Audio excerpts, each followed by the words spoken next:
Bonsoir à toutes, bonsoir à tous. Merci pour votre choix de BF1, la chaîne au cœur de nos défis. C'est un plaisir de vous retrouver en ce mardi pour votre émission Vivre ensemble.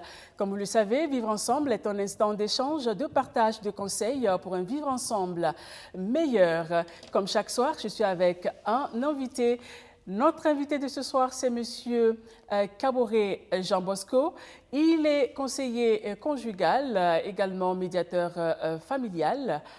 Monsieur Kaboré, bonsoir. Bonsoir. Merci d'être là sur ce plateau. Merci.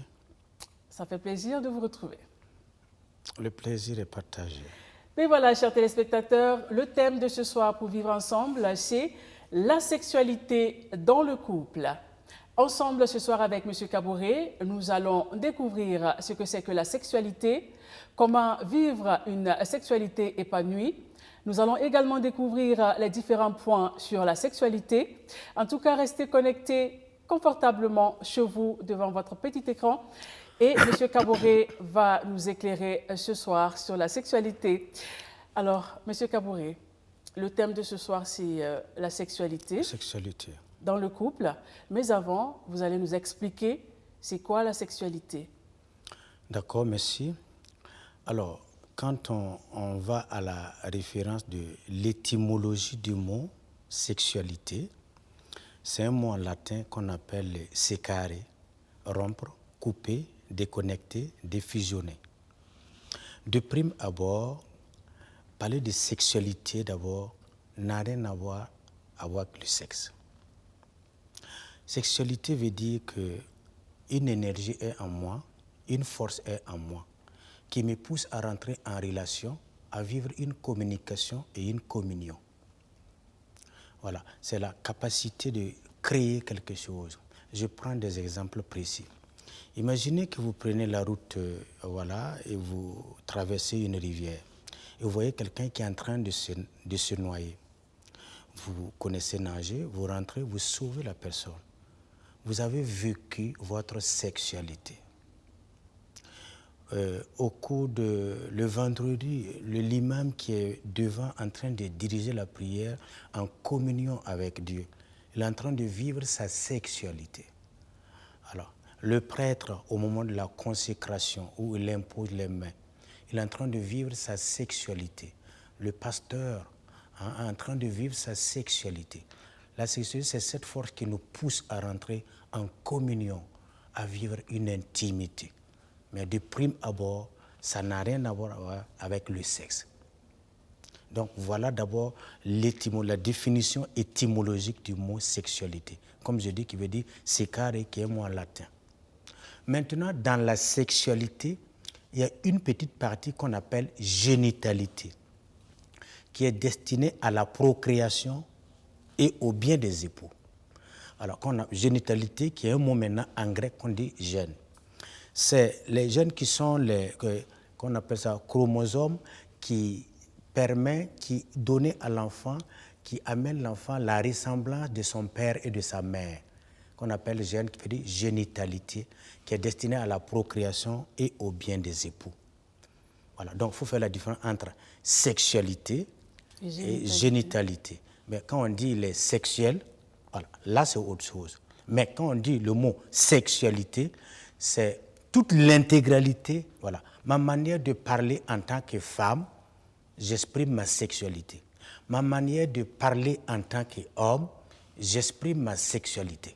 Donc la sexualité ne se réduit pas à une relation sexuelle ou à un rapport sexuel. C'est toute l'intégralité de l'homme. C'est l'énergie psychologique, l'énergie physique, l'énergie spirituelle, voilà, l'énergie intégrale, toute la personne qu'on appelle la sexualité. D'accord. Voilà. Mais est-ce que vous pouvez vous étaler un peu sur la génitalité? C'est ça, je dis, la génitalité, c'est destiné à la procréation et au bien des époux.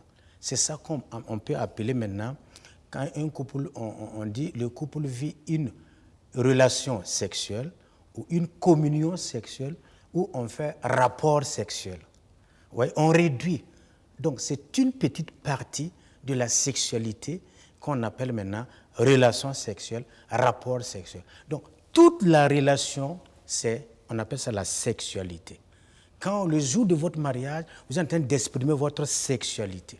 Mais avoir un rapport sexuel, relation sexuelle, et communion sexuelle, c'est ça qu'on appelle génitalité. D'accord. Donc il y a la sexualité, la génitalité, les rapports sexuels.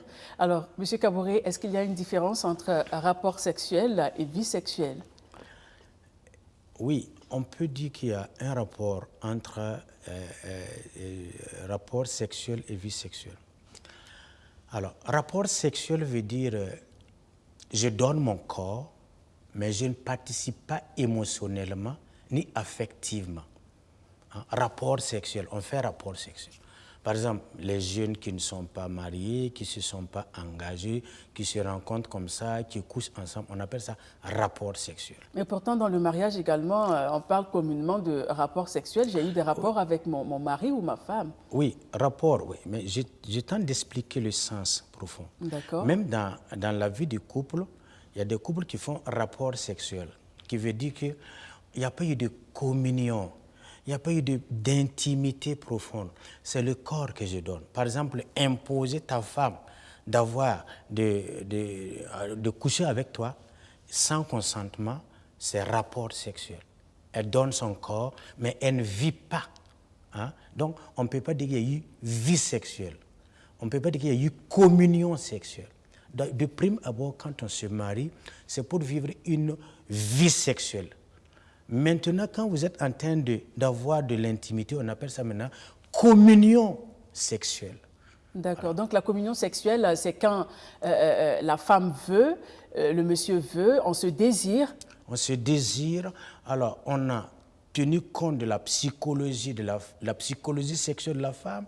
Les exigences de la psychologie de la femme est tenu compte. Les exigences de la psychologie de l'homme est prise en compte. Et les deux se donnent totalement, globalement et intégralement. Et c'est en ce moment qu'on appelle maintenant communion de vie sexuelle. D'accord. Voilà, chers téléspectateurs, j'espère que le message est bien passé. Donc, il ne faut pas confondre rapport sexuel avec communion sexuelle et vie sexuelle. Rapport sexuel, c'est quand un partenaire ne veut pas ou ne se donne pas à fond. Mais la communion sexuelle, c'est quand il y a le désir, le couple est partant et on peut parler de communion sexuelle. C'est ça, M. Kaboré? Oui, je peux souligner qu'on peut appeler rapport sexuel dans la vie du couple quand souvent madame dit à monsieur, il faut venir faire, je vais dormir. Voilà. Donc, ça, c'est un rapport sexuel. Ça, c'est un rapport sexuel. D'accord. Voilà. Donc, ça n'a pas... Je suis fatiguée, fais vite, je vais dormir. Je vais dormir. Voilà. Il y a quelque chose qui va... Ça, c'est un rapport sexuel. Ou bien, aller, par exemple, avoir une intimité avec des prostituées, ça, c'est un rapport sexuel. D'accord. Voilà. Donc, M. Kaboré, pour ce soir, nous allons nous intéresser au couple, la sexualité même dans le couple. Donc, pour cela, est-ce que vous pouvez nous définir la psychologie sexuelle de l'homme et de la femme? Nous allons commencer avec l'homme. Alors, il faut dire que la psychologie sexuelle de l'homme est différente de la psychologie sexuelle de la femme.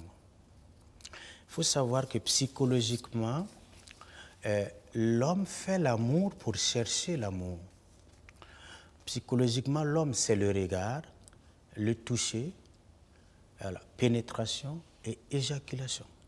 Donc, il fait l'amour pour chercher l'amour. Quand il regarde, ça le pousse à dire des paroles sensuelles, des paroles de séduction pour atteindre à son objectif. Donc, on peut souligner aussi que selon la psychologie sexuelle de l'homme, l'homme n'a pas besoin de plus de 5 minutes. En 1 minute 59 secondes, l'homme peut avoir une pénétration et éjaculation. Voilà. Donc, sa sexuelle, son besoin, sa vie sexuelle, hein, c'est spontané, c'est très rapide. Voilà. Alors, donc, maintenant, se marier, il doit d'abord maintenant se soumettre, voilà, en tenant compte de l'état psychologique de la femme, le besoin de la femme. Voilà en 2 mots ce qu'on peut retenir. L'homme fait l'amour pour chercher l'amour. Donc, il ne le fait pas par affection, il peut le faire sans affection, juste pour le faire, pour se satisfaire. Et oui, il peut le faire spontanément, voilà, mais vivant avec une personne liée par une intimité affectueuse, on doit tenir compte aussi de l'état psychologique de la femme. Voilà. C'est pour ça que l'homme, 95% des hommes ont besoin d'être reconstruits par leur femme sur le plan en psychologie sexuelle. D'accord. Ils ont besoin de la psychologie sexuelle de la femme pour développer, pour reconstruire et développer sa capacité masculine. Sinon, si l'homme ne tient pas compte de la psychologie sexuelle de la femme, elle installera de la domination. Voilà. Elle va dominer la femme, elle va imposer la femme. Alors qu'il faut tenir compte. Là où le désir de l'homme s'arrête, c'est là où commence le désir de la femme. C'est pour ça que, il faut travailler en synergie. Une communion de vie sexuelle aide l'homme à grandir, à développer son potentiel, ses capacités, ainsi que pour la femme aussi. D'accord. Nous restons toujours avec les hommes avant de venir sur la psychologie de la femme. Alors, chez l'homme, vous venez de parler d'éjaculation. On entend parler d'éjaculation précoce. Qu'est-ce que c'est chez l'homme? Alors, parlons d'éjaculation précoce en 2 mots. C'est quand l'homme éjacule avant la femme, sans tenir compte de la nature, de l'état psychologique sexuel de la femme. Mais est-ce que c'est normal que l'homme jouisse avant la femme? Ce n'est pas normal. Ça veut dire qu'un homme qui éjacule avec avant sa femme, c'est de l'impuissance partielle. L'homme ne doit pas éjaculer avant la femme. Au moment de l'intimité, de la communion sexuelle, la femme devient le capitaine du bateau. La fonction prime les grades. À cause de sa nature. Alors, on va revenir sur la psychologie de la femme. Je vais bien expliquer. D'accord. Donc, l'homme doit tenir compte des préliminaires, des exigences de l'état psychologique de la femme, son besoin. Mais l'homme qui éjacule, il révèle son égocentrisme, alors que la femme est altérocentriste. Donc, c'est en ce moment où, comme on n'est pas à une relation du moi, mais on a une relation du nous. En ce moment, l'homme cherche maintenant le plaisir de la femme. Mais si l'homme cherche son plaisir, alors c'est de la domination, à quelque part, c'est de la violence. Mais vous parlez d'impuissance partielle. Est-ce que vous pouvez nous expliquer, quand l'homme a une éjaculation précoce, vous dites que c'est une impuissance partielle? Oui, impuissance partielle parce qu'elle n'a pas tenu compte de la femme. Impuissance ne veut pas dire qu'il ne peut pas avoir des enfants. Mais il est impuissant. L'éjaculation, c'est une impuissance partielle parce qu'il n'a pas tenu compte de toutes ses capacités, il n'a pas tenu compte de sa partenaire. Donc, dans les normes, il faut attendre que madame atteigne l'orgasme avant de... Voilà. Dans la vie du couple, l'homme éjacule, la femme doit atteindre l'orgasme avant l'homme. D'accord. La femme doit atteindre l'orgasme avant l'homme. C'est quand la femme atteint l'homme. Parce qu'une fois que l'homme éjacule, c'est fini. Vous savez que psychologiquement, la première frustration d'une femme, c'est quand l'homme éjacule avant elle. C'est la première des frustrations. Donc, qu'est-ce qu'il faut faire? Il faut travailler. C'est pour ça qu'il faut, l'homme qui est chef de famille, qui détient l'autorité, dont son autorité est quoi? Aider à grandir, prendre soin. Alors, s'il tient compte de son autorité qui est d'aider à grandir et prendre soin, au moment de la communion sexuelle, il ne cherche pas d'abord son plaisir. Il cherche dans la patience, dans la maîtrise de soi, dans la persévérance, à donner plaisir à sa femme. Et quand la femme atteint l'orgasme, l'homme peut maintenant, parce que quand la relation est en bonne santé et solide, en 30 minutes, la femme peut atteindre l'orgasme 2 fois ou 3 fois. Mais l'homme ne peut pas éjaculer en 30 minutes, il ne peut pas éjaculer 3 ou 4 fois, alors que la femme peut le faire. Voilà. C'est pour ça qu'il faut s'arrêter, attendre la femme. Je vais vous expliquer après le temps que la femme en a besoin pour vraiment atteindre l'orgasme. D'accord. Là, c'était la psychologie de l'homme. Nous allons passer maintenant à la femme, à la psychologie de la femme, à la psychologie sexuelle, bien sûr. Voilà. Alors, la psychologie de la femme, elle est très profonde. Hein? On ne peut pas dissocier le désir sexuel de la femme et son affectivité. La femme ne peut pas donner son corps sans affection.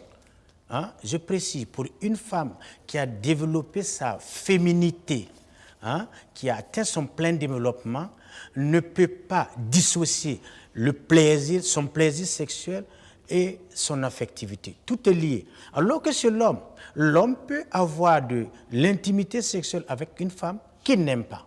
Juste seulement le désir. Alors que la femme, en plein développement, en maturité, elle ne peut pas le faire. Ça, c'est un. De deux, il faut reconnaître que, contrairement à l'homme, la femme cherche l'amour pour faire l'amour. J'ai dit que l'homme fait l'amour pour chercher l'amour.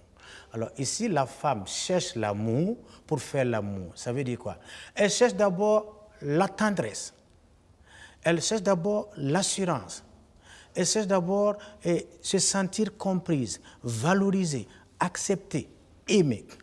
Alors, quand elle reçoit cette dose d'affection d'une manière proportionnée, elle donne maintenant en totalité son corps et elle vit maintenant une communion de vie sexuelle.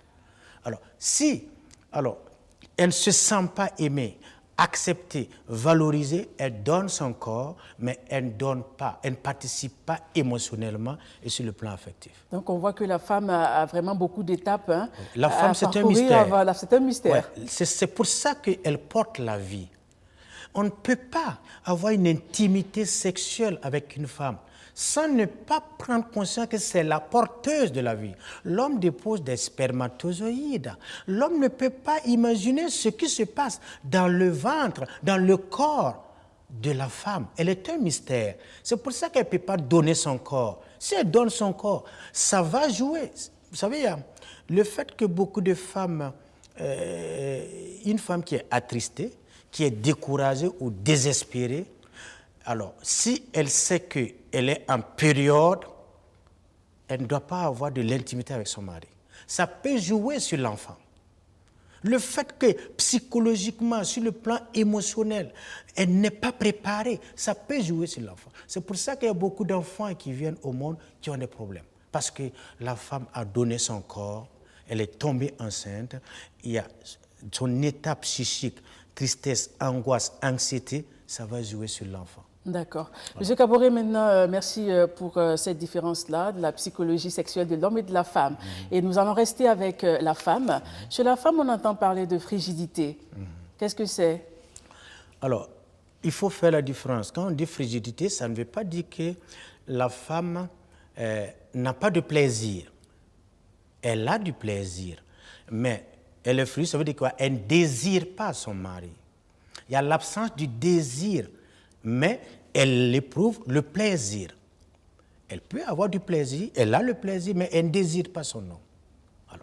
Alors, la plupart du temps, 98% de la frigidité de la femme vient des problèmes, des disputes, des problèmes de la vie du couple. Voilà. La femme ne peut pas, elle donne son corps, mais elle ne vit pas. Donc, elle est frigide. Voilà. Il y a un blocage. Elle est attristée. Elle est découragée, elle est désespérée, il y a des blessures très profondes.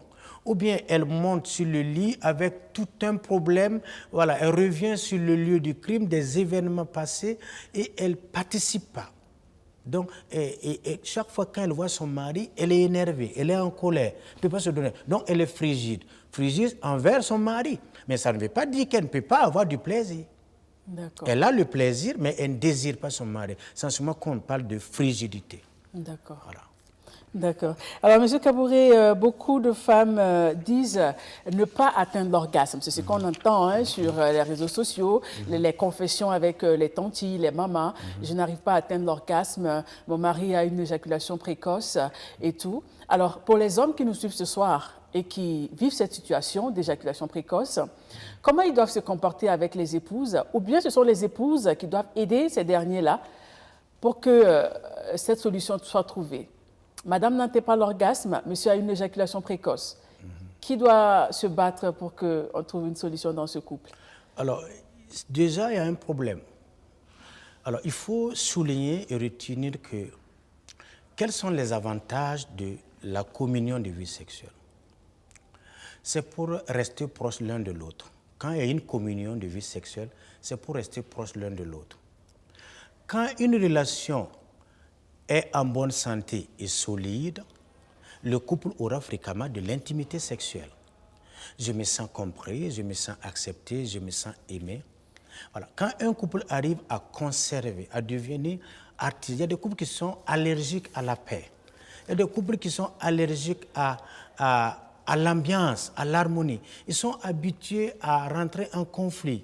Hein. Le fait que chaque fois qu'ils sont en conflit, ils ne peuvent pas conserver la paix. Alors, qu'est-ce qui se passe? Alors, on constate que la femme n'arrive pas à atteindre l'orgasme. L'orgasme veut dire que c'est l'extrême de l'excitation. C'est quand les préliminaires, il faut reconnaître que psychologiquement, la femme a besoin de 18 à 22 minutes pour les préliminaires. D'accord, 18 à 22 minutes. 18 à 22 minutes pour les préliminaires. Monsieur Kaboré, est-ce que les hommes ont ce temps, hein, parce que je pose la question? C'est pour ça que quand la relation est en bonne santé et solide, l'homme développe sa capacité d'accompagner sa femme. D'accord. C'est très important parce qu'on ne commence pas l'intimité sexuelle sur le lit. Non, c'est dans la journée, dans la matinée. On peut prendre 2 jours pour se préparer. Il faut de la patience. Il faut du temps. L'acte sexuel est le résultat de notre ambiance, de ce que nous vivons. Si c'est bien, ça définit, c'est à partir de l'intimité sexuelle, de la communion sexuelle, qu'on peut mesurer l'état de votre relation et la maturité affective de votre vie, à partir de l'intimité. Donc, un homme qui n'a pas cette patience, alors, veut dire qu'il n'a pas encore accepté totalement et globalement sa femme, ou bien il a du mal à vivre cette dimension affective. Tant qu'il n'y a pas d'affection, l'acte sexuel n'a pas de sens. L'acte sexuel trouve sa plénitude dans une vie de couple quand il y a une communion de vie sexuelle. Donc, prendre 18 à 22 minutes pour les préliminaires. Pour les préliminaires pour la femme. Satisfaire la femme, sa femme.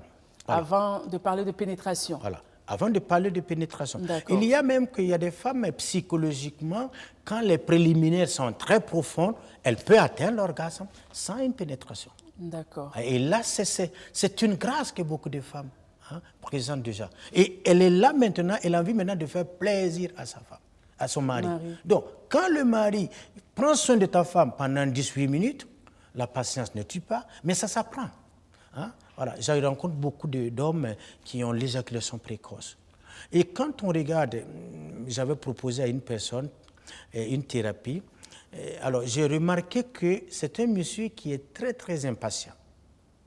Il m'a dit, en 365 jours, je brûle le feu tous les jours. Quand j'arrive, que le feu est rouge, je ne peux pas attendre. Et je lui ai dit, alors, tu vas apprendre à respecter le feu. Il m'a dit un jour, j'ai pu contrôler. Alors, il était 2h, 3h du matin, j'ai respecté 4 feux tricolores. Et le fait de prendre du temps, de me maîtriser, de me contrôler toute la journée pendant une semaine, il a dit quoi? Quand je suis arrivé en intimité sexuelle, j'ai appris à aider ma femme à atteindre l'orgasme. J'ai appris à me maîtriser. Il faut apprendre à se maîtriser. C'est devant toi, ta femme. Il faut la chérir, ça s'apprend. Et je vais vous souligner une chose.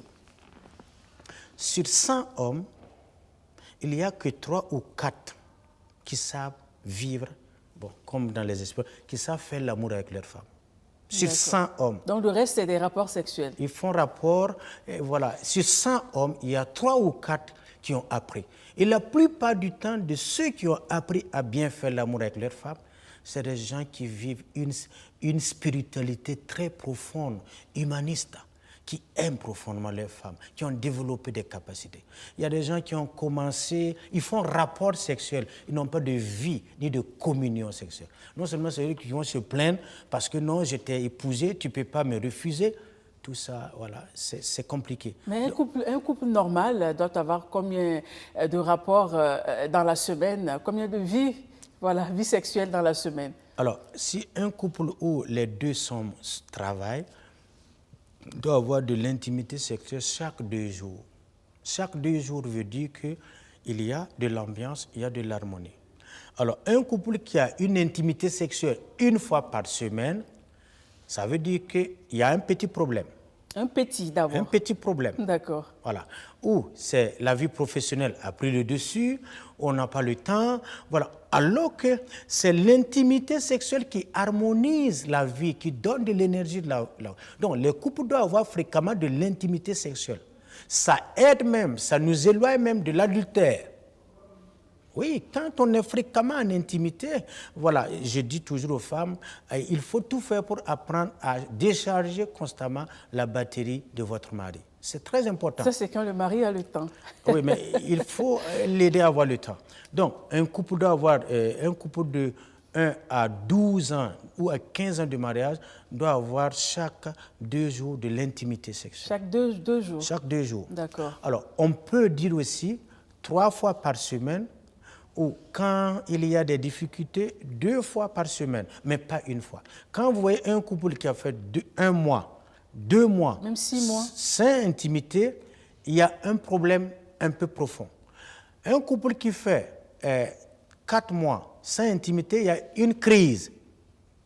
Un couple qui fait 6 mois, alors, ou 10 mois, alors là, c'est pas bon. Ça veut dire que c'est de la cohabitation. Ils cohabitent. Cohabitent ensemble. Alors, et un couple qui fait 2 ans, alors, ils sont en phase de la rupture.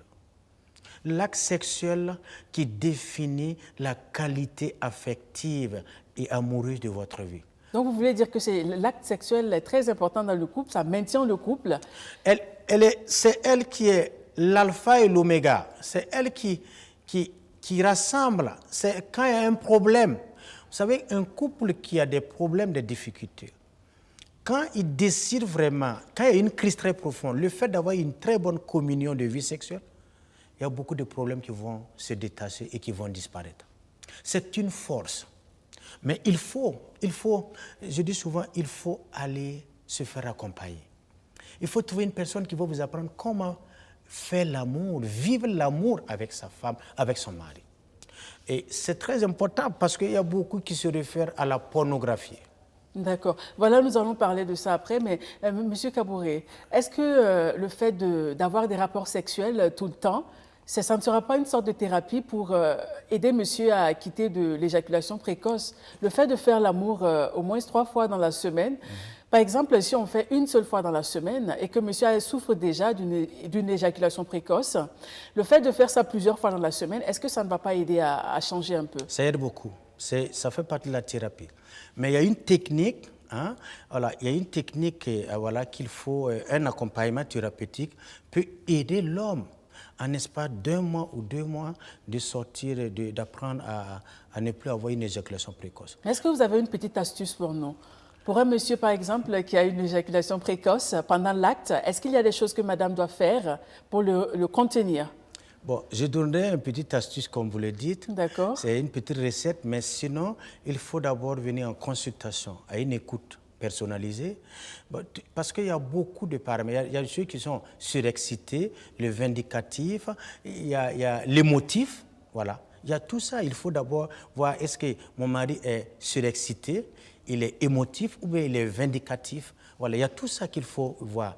Mais de prime abord, un homme qui a l'éjaculation précoce, alors, la femme, il faut par exemple, dans la nuit, il faut essayer d'avoir d'une communion de vie sexuelle 2 ou 3 fois. Et il faut faire durer le suspense, respecter les 18 à 22 minutes. Les préliminaires sont très importants. Et la femme peut aussi, de temps en temps, pincer le gland du pénis. En pinçant le gland du pénis, l'homme ressent de la douleur. Plus tu ressens de la douleur, ça déprogramme le processus. Il ne faudrait pas que le message passe autrement, il ne faut pas que les dames blessent leur époux. Oui. Pincer le gland, c'est-à-dire? Pincer le gland du pénis, mais pas caresser. Si tu caresses, tout est foutu. Alors, pincer le gland, quand il y a une douleur, la douleur qui, petit à petit, ça reprogramme petit à petit. Il faut le faire, c'est une technique qu'il faut le faire plusieurs fois. Alors, mais il faut tenir compte aussi qu'il y a des femmes qui n'arrivent pas, qui sont frustrés à cause d'une chose. Il faut tenir compte du poids, la taille, et s'il y a un handicap. Les positions sexuelles, hein, il faut tenir compte du poids, la taille, hein, et l'handicap, s'il y a un handicap, quoi. Donc il faut tenir compte de tout ça.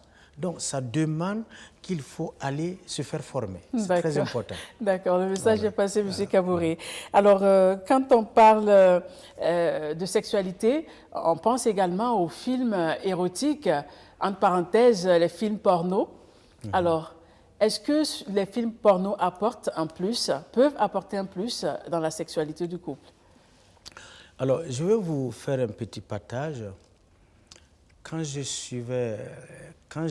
me formais, j'ai eu à visionner 475 vidéos pornographiques. Il fallait que nous visionnions cela pour voir comment on monte. Et nous avons eu des réalisateurs qui sont venus pour nous expliquer comment on monte. On a eu 7 réalisateurs. Aucun réalisateur nous a dit conseiller les couples de regarder une vidéo pornographique. Aucun réalisateur de vidéo pornographique ne va vous dire il faut dire au couple. C'est très dangereux. Je souligne une chose pour ceux qui sont vraiment spirituels. Si tu es un protestant engagé, si tu es un musulman, si tu es un catholique, sache que quand vous regardez une vidéo pornographique, vous êtes en train de commettre l'adultère avec votre femme et avec votre mari. Je m'explique. Imaginez que vous êtes assis en train de regarder une vidéo pornographique avec votre femme, avec votre mari. Et vous regardez dans l'écran un homme qui est excité. Et la femme aussi qui est là. Alors, qui est en train d'exciter et vous touchez votre femme, vous voyez que voilà, votre femme est excitée, elle est mouillée. Alors, qui a mis votre femme dans cet état? Ce n'est pas vous. C'est le monsieur qui est dans l'écran qui a mis votre femme dans cet état. Qui a mis votre mari dans cet état? Ce n'est pas vous. C'est la femme qui est dans l'écran qui a mis votre mari dans cet état. Si ta femme avait la possibilité, elle allait rentrer dans l'écran et dire au monsieur, écoute, termine à moi ce que tu as commencé. C'est ce que ton mari aussi allait faire.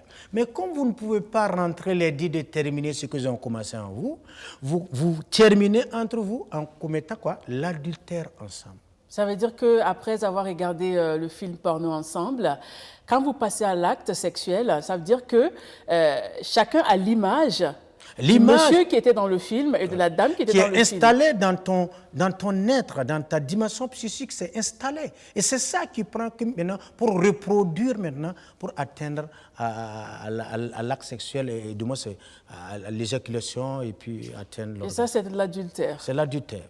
D'accord. Voilà. Ça, il faut le souligner. Il faut reconnaître que du moins, les films pornographiques vous permettent d'avoir de la jouissance sensationnelle, mais ça n'apporte pas une communion de vie sexuelle.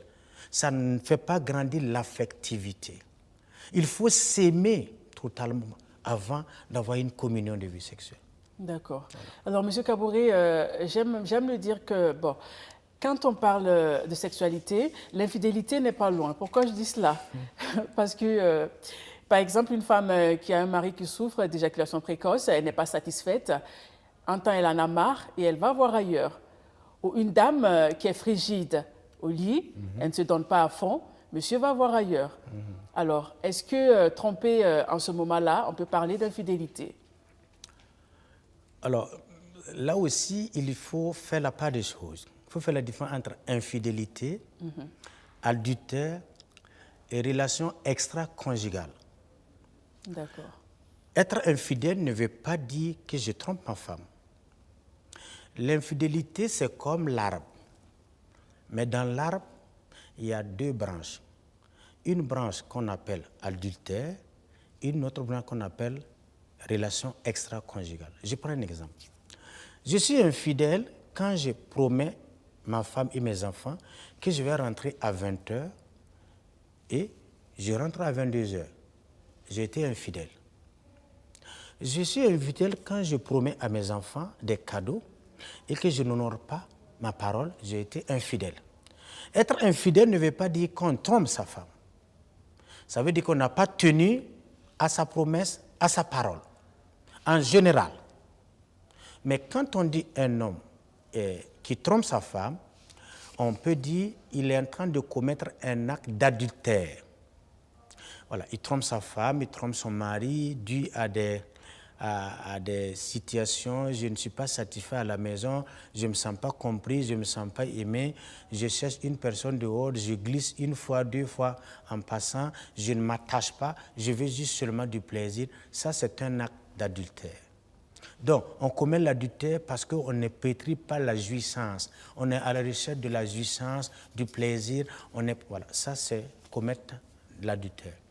Mais on dit relation extra-conjugale quand une relation d'adultère est investie amoureusement, affectivement, financièrement et matériellement. Pour ne pas dire quelqu'un qui a un deuxième bureau, ça c'est une relation extra-conjugale. Il a investi une vie dehors.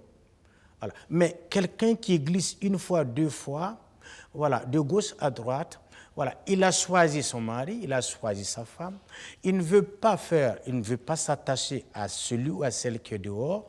Il veut justement le plaisir.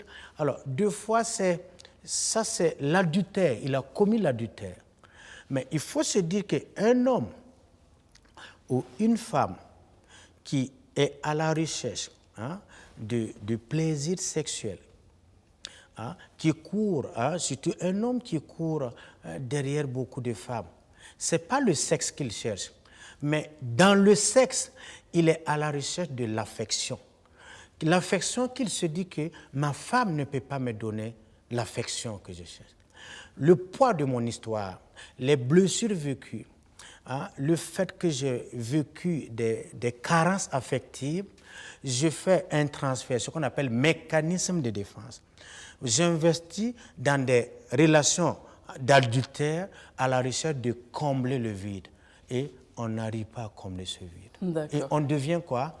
Alors, on devient malheureux. Il faut souligner une chose.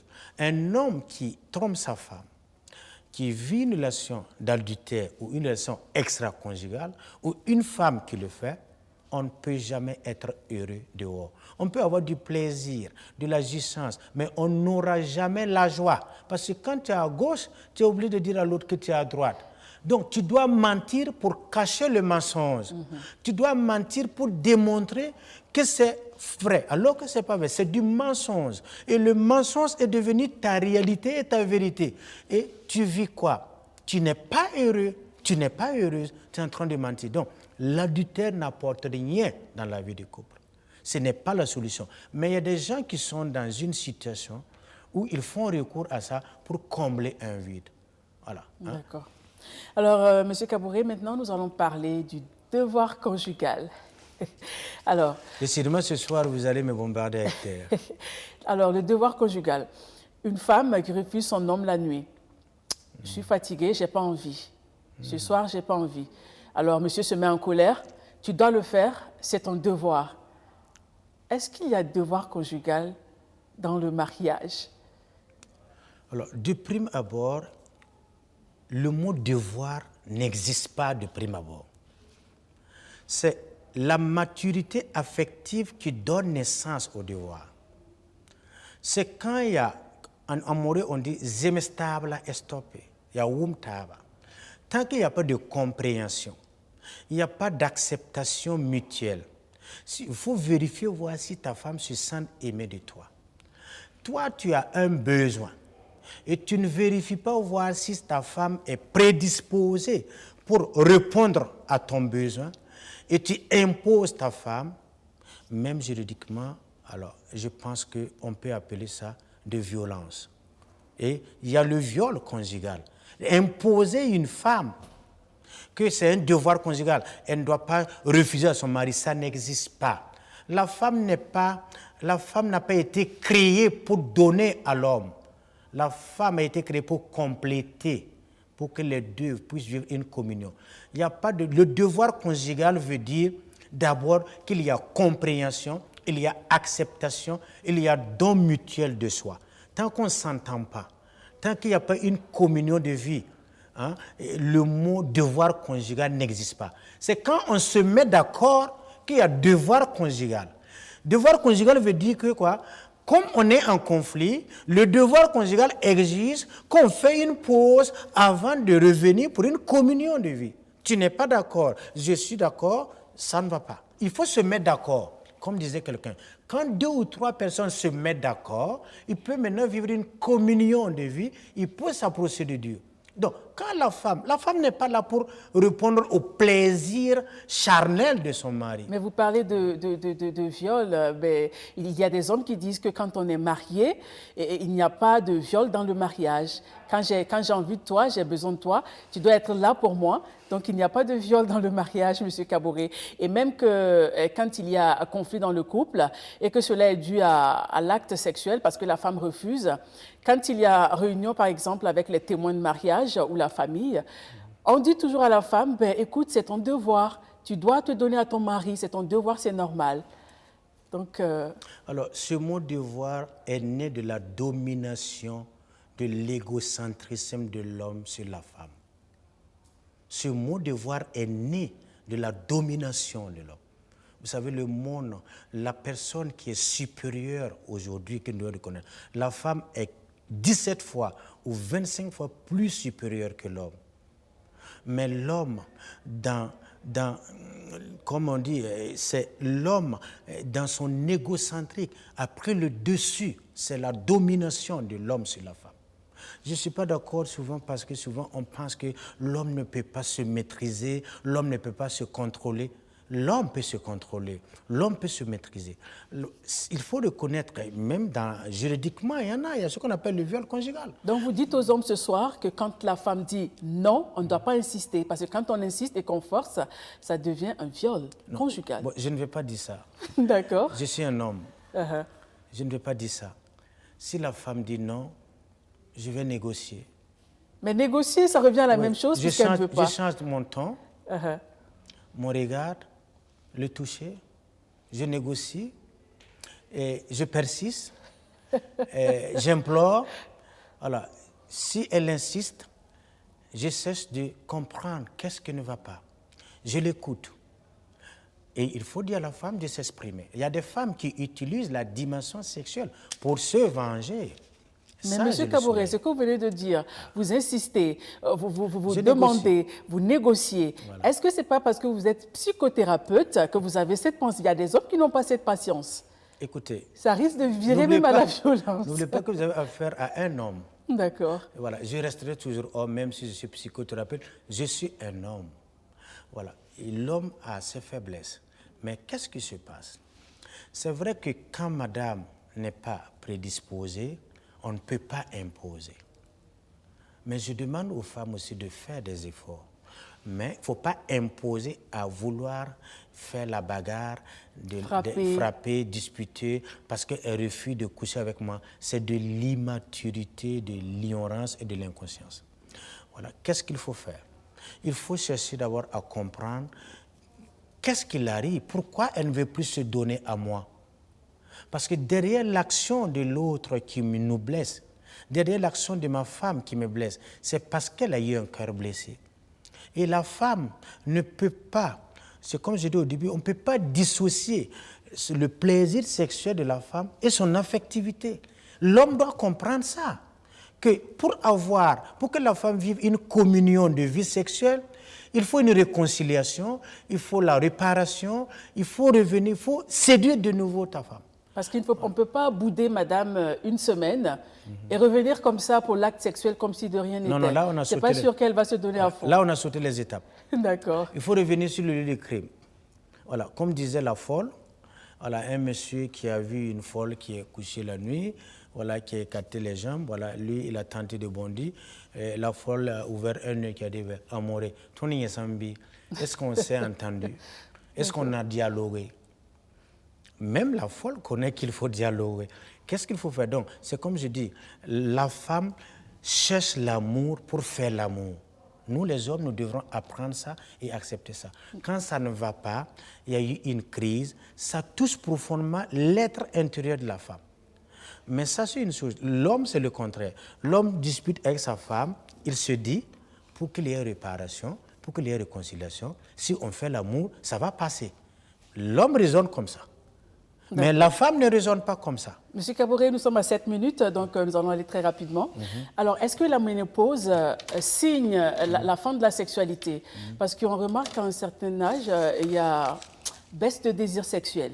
Pourquoi cette baisse-là? Est-ce que cela est dû à l'âge ou quand on a atteint la ménopause, est-ce qu'on n'a plus envie de faire l'amour? Bon, précisons l'âge de la ménopause, je ne pense pas. Et la vraie vie d'une femme commence de 38 à 58 ans, ainsi que l'homme. C'est au moment de la crise de la quarantaine que la femme maintenant vit sa vie pour elle. Elle a fini de faire ses enfants, elle est maintenant amoureuse. Une femme qu'on dit qu'elle est pleinement amoureuse, c'est quand elle atteint 40 ans. Et quand elle est amoureuse, elle vit l'amour, elle a envie constamment de communion et d'intimité sexuelle. Certaines femmes arrivent à la ménopause parce qu'il y a souvent une petite dépression, la peur, voilà. Ça veut dire qu'il y a un changement. Elle n'a pas été préparée.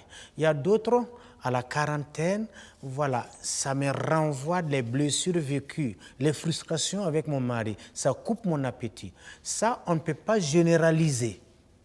Il faut individualiser. Il y a des femmes aujourd'hui, 40 ans, 45 ans, 50 ans. Aujourd'hui, si le mari fait 2 jours, fait une semaine sans ne pas avoir l'intimité, elle se plaint. C'est maintenant qu'elle a besoin de son mari pour elle. Voilà. C'est maintenant qu'elle a besoin, sa batterie est pleine. C'est maintenant qu'elle veut se donner. Là, il faut reconnaître ça. Mais il y a des femmes, voilà, à un certain âge, elles sont fatiguées, elles sont épuisées. Elles ne peuvent plus se donner à leur mari. Parce que tout ça, c'est les conséquences des blessures et des frustrations vécues, emmagasinées, non cicatrisées, qui conditionnent et commanditent maintenant son état psychique, son état affectif et même son état physique. D'accord. Monsieur Kabouré, à présent, vous allez donner des conseils pour bien vivre une sexualité, une bonne sexualité dans le couple. N'oubliez pas les astuces, les conseils pour vraiment accompagner les couples ce soir qui nous suivent sur BF1. Alors, je peux dire en 2 mots que si une relation est en bonne santé et solide, le couple aura fréquemment de l'intimité sexuelle. Je dirais au couple chercher à être des artisans, des conservateurs de la paix. Les artisans et les conservateurs de la tendresse et de l'amour. Il faut se faire la cour chaque semaine en faisant un bilan de votre vie sexuelle. Voilà. Il faut se remettre en cause. Mais tout ça, il faut installer une chose, ce qu'on appelle filia. Soyons des amis, soyons des personnes qui simplifient la vie. Pour avoir une communion de vie sexuelle, vous devez savoir que il faut se rapprocher. Hein? Il faut apprendre à marcher ensemble. Hein? Moi, j'apprécie, quand je vois les matins, je vois le couple qui se lève pour faire du sport. C'est formidable. Marcher ensemble, main dans la main, rire ensemble. Il y a des couples qui ne peuvent pas avoir une communion de vie sexuelle parce qu'ils ne rient pas ensemble. Ils ne sourient pas ensemble.